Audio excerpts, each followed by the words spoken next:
Hello everyone, welcome to India buddy. आप सभी का स्वागत है आपके अपने चैनल इंडिया बडी में। स्टूडेंट्स, मैं जानता हूं आप एमएसटी सीईटी 2021 के लिए वेट कर रहे हैं कि कब उसका एग्जाम डेट आएगा और कब आप उसका फॉर्म भरेंगे, कब आप एग्जाम देंगे, रिजल्ट आएगा और आगे आपका फ्यूचर जो रहेगा वो कितना ज्यादा ब्राइट होता है। लेकिन स्टूडेंट्स, मैं हर साल जो एमएसटी सीईटी के स्टूडेंट्स को देखता हूं, जो सबसे बड़ी मिस्टेक्स वो लोग करते हैं वो है बेसिकली कैंडिडेट टाइप। और इस साल बहुत ज्यादा चीजें चेंज होने वाली है, इसीलिए मैं आपको ये चीज पहले ही बता रहा हूं कि आपके एग्जाम होने के पहले, ताकि आपके पास टाइम रहे 1-2 महीना और आप उन चीजों को चेंज कर सके। आपको करना क्या है, आप गूगल पे जाइए और यहाँ पे से मेंशन कर दीजिए सीईटी सेल। बस आप इतना डाल दीजिए सीईटी सेल, जो सबसे पहली साइट आएगी वही बेसिकली आपकी सीईटी सेल की साइट है। तो यहाँ पे फिलहाल तो मैं इसको ये ब्लॉक कर रहा हूँ और ये मैं यहाँ पे इसको मैंने सीईटी सेल पे गया। अब जब आप सीईटी सेल पे जाते हैं तो यहाँ पे अगर आप देखेंगे ये 2020 वाला एडमिशन है 2021 के लिए, एंड 21 और 22 मतलब जो करंट है उसके बारे में भी पोर्टल, लेकिन उसमें ज्यादा अपडेट्स नहीं दिए गए हैं, वो धीरे धीरे अपलोड होते जाएंगे। सो अगर आप लॉ के लिए जा रहे हैं या आप फार्मेसी के लिए जा रहे हैं, आर्किटेक्चर के लिए जा रहे हैं, आप अपने हिसाब से, एग्रीकल्चर वाले आप अपने हिसाब से इसको सेलेक्ट कर लीजिए। मैं यहाँ पे फिलहाल बीटेक के बेस पे जा रहा हूँ और यहाँ पे अगर आप देखेंगे डाउनलोड्स, जब आप इस डाउनलोड्स में जाते हैं तो यहाँ पे आप जो सेकंड लास्ट है, जिनको मराठी में पढ़ना मराठी में पढ़ सकते हैं और जिनको इंग्लिश में पढ़ना इंग्लिश में, तो यहाँ पे है कैंडिडेट एप्लीकेशन फॉर्म फिलिंग। और ये सबसे ज्यादा इंपॉर्टेंट है, इसमें सबसे ज्यादा डाउट सब पूछेंगे, तो इसलिए मैं बोल रहा हूँ कि आप थोड़ा इस वीडियो को देख लीजिए, क्योंकि नहीं तो इससे आपको बहुत लोगों को एडमिशन में प्रॉब्लम हो जाती है, क्योंकि उनका कैंडिडेट टाइप गलत होता है और उनके मार्क्स होने के बावजूद उनके लिए सीट्स अवेलेबल नहीं रहती है। तो आपको करना क्या स्टूडेंट, जैसे मैंने ये एक पीडीएफ ओपन किया, अब मैं इसमें नीचे जा रहा हूँ, यहाँ पे मैं कैंडिडेट टाइप्स के बारे में बात कर रहा हूँ। सो अगर आप उस कैंडिडेट्स के टाइप में आते हो तो प्लीज प्लीज स्टूडेंट इसको फॉलो कीजिए, डॉक्यूमेंट्स बना लीजिए। यहाँ पे बेसिकली अगर आप देखेंगे आपको 5 टाइप में डिवाइड कर दिया गया और जो छठवां टाइप है वो ओएमएस है, मतलब outside Maharashtra.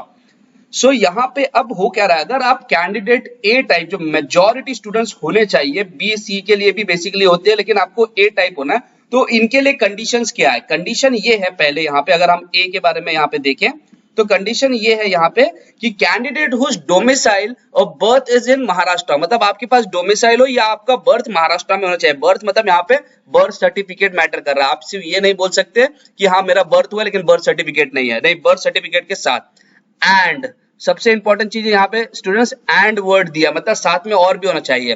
Candidate from Maharashtra who have pass 10th and 12th और equivalent examinations are in this category, मतलब आपको 10वीं 12वीं एंड प्लस आपका बर्थ यहाँ पे होना चाहिए, या आपने 10वीं 12वीं महाराष्ट्र से दिया है और आपके पास महाराष्ट्र का डोमिसाइल है, तब आप कैटेगरी 1 में आते हैं, मतलब कैटेगरी ए में आएंगे। स्टूडेंट याद रखिए, अगर आपके पास कोई भी चीज नहीं रहेगा, भले आप कितना भी सच बोल रहे हैं लेकिन आपके पास डॉक्यूमेंट्स नहीं है, तो आप इस कैटेगरी से हट जाएंगे, फिर आपको बी सी डी किसी कैटेगरी में डाला जाएगा और फिर वहां पे प्रॉब्लम क्या होगा कि आपके एडमिशन के लिए जो सीट्स होती है वो कैटेगरी वाइज में बनती है। तो इसलिए मैं आपको स्मार्टली वो चीज बता रहा हूँ कि अगर आपके पास कोई डॉक्यूमेंट नहीं है, आप उसको अभी से बनवाना चालू कर दीजिए। और लॉकडाउन भी शायद आगे लग सकता है ड्यू टू कोविड के कारण, तो इसलिए मैं आपको बता रहा हूँ कि आप एडवांस नोटिस पे इस चीज को कर लीजिए। नेक्स्ट हम बात करेंगे कैंडिडेट टाइप महाराष्ट्र बी। तो यहाँ पे क्या बोला, candidates are the categorised as having the domicile and birth certificate of either the candidates or mother or father, and then the 10th pass of the candidate has been from the state outside the Maharashtra and the 12th or equivalent has been done from the Maharashtra।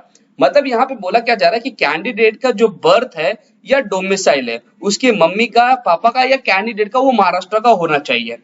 और अगर उस बच्चे ने 10th Maharashtra के बाहर दिया है लेकिन 12th महाराष्ट्र में दिया है, तो वो बेसिकली टाइप बी में आएगा। ध्यान दीजिए स्टूडेंट्स, यहाँ पे बोल रहा है आपका बर्थ या आपकी मम्मी पापा का बर्थ या दोनों में से कोई किसी का भी डोमिसाइल महाराष्ट्र का है और साथ ही साथ आपने 12th महाराष्ट्र का दिया लेकिन 10th आपने बाहर से दिया है, तो वो कैटेगरी बी में आएंगे। कैटेगरी सी क्या होता है, इसमें बोला जा रहा है in this till the last date of filling of the application the children of the employees whose mother or father is in the service of the central government office or in the office of the central authority are falling into the category of the candidates।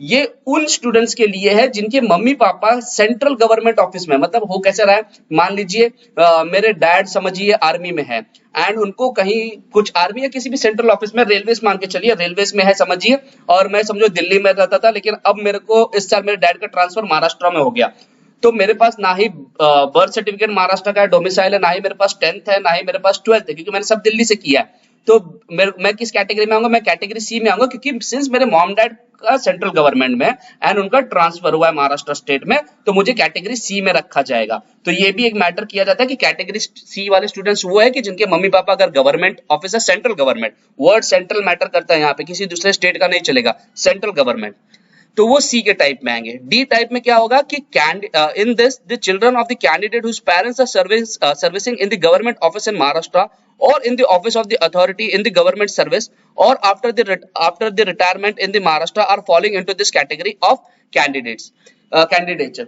तो यहाँ पे important एक ये चीज है कि अगर आपके मम्मी पापा महाराष्ट्र के गवर्नमेंट के ऑफिस में है या वो रिटायर भी हो चुके हैं, तो उनके बच्चे कैटेगरी डी में आते हैं। जो कुछ लोग पूछते हैं ना कि सर डिफेंस कोटा या वगैरह, तो वो सारी चीजें आपको यहाँ पे ध्यान देने की, यहाँ पे डिफेंस तो बेसिकली सी वाले कैटेगरी में आएगा, बट डी में भी इनके समझिए किसी के मम्मी पापा महाराष्ट्र पुलिस में है या कोई मंत्रालय में है, तो उनके केस कोई भी ऑफिस जो महाराष्ट्र, अगर वो रिटायरमेंट भी हो चुके हैं तो उनके लिए भी इसी में आएगा।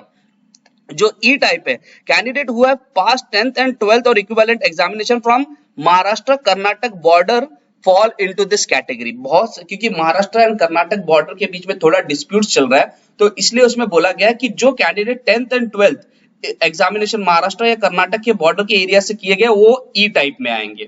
एंड यहाँ पे ओएमएस, जो आउटसाइड महाराष्ट्र स्टेट स्टूडेंट जिनको हम बोलते हैं ओएमएस या आउटसाइड महाराष्ट्र स्टूडेंट्स भी बोलते हैं ऐसे, तो this includes the candidates whose domicile certificate is from the state outside the Maharashtra and who have passed the 10th and 12th और equivalent examination from the state outside Maharashtra.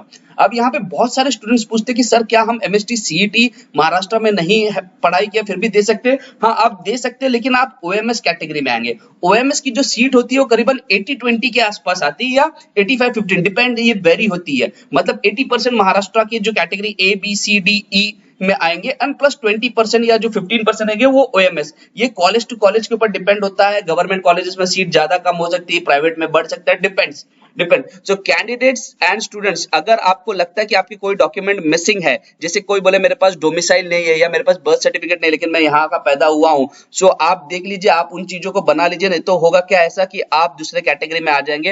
And जो seats होती है वो कैटेगरी वाइज डिवाइड की जाती है। Students, बहुत important चीज, सीट जो होगी कैटेगरी वाइज, तो आप प्लीज इसको देख लीजिए आप किस कैटेगरी में आ रहे हैं। एंड अगर आपको लग रहा है कि कुछ कैटेगरी ऊपर नीचे या कोई डॉक्यूमेंट मिसिंग है, सो मैं आपको बेसिकली 2-3 महीने पहले ही बता दे रहा हूं, आप डॉक्यूमेंट बना लीजिए, बन जाता है बहुत इजीली। आप गवर्नमेंट ऑफिस में जाइए, वहां पे उनको बोलिए मेरा बर्थ सर्टिफिकेट या मेरा डोमिसाइल है ना, आप अपना प्रूफ पूरा दिखा दीजिए, तो आपको वो बनने में ज्यादा टाइम नहीं लगेगा। लेकिन जब एक बार रिजल्ट लग जाएगा उसके बाद आप इन चीजों को बनाने जाएंगे तो वहां पे आपके पास डेडलाइन कम रहेगी कि 10 दिन में फॉर्म भरना है, 5 दिन में फॉर्म भरना है, तब आपके पास उतने टाइम कम पड़ेंगे। तो वो भी चीजें। दूसरी इंपॉर्टेंट चीज है, जिनकी कास्ट सर्टिफिकेट है वो भी उस चीज पे ध्यान दे दीजिए।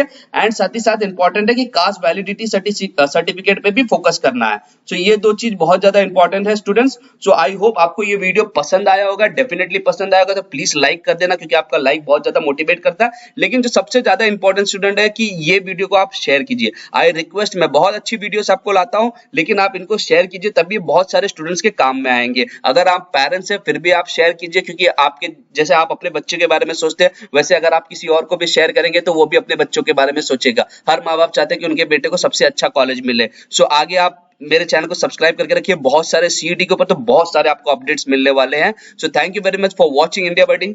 जय हिंद।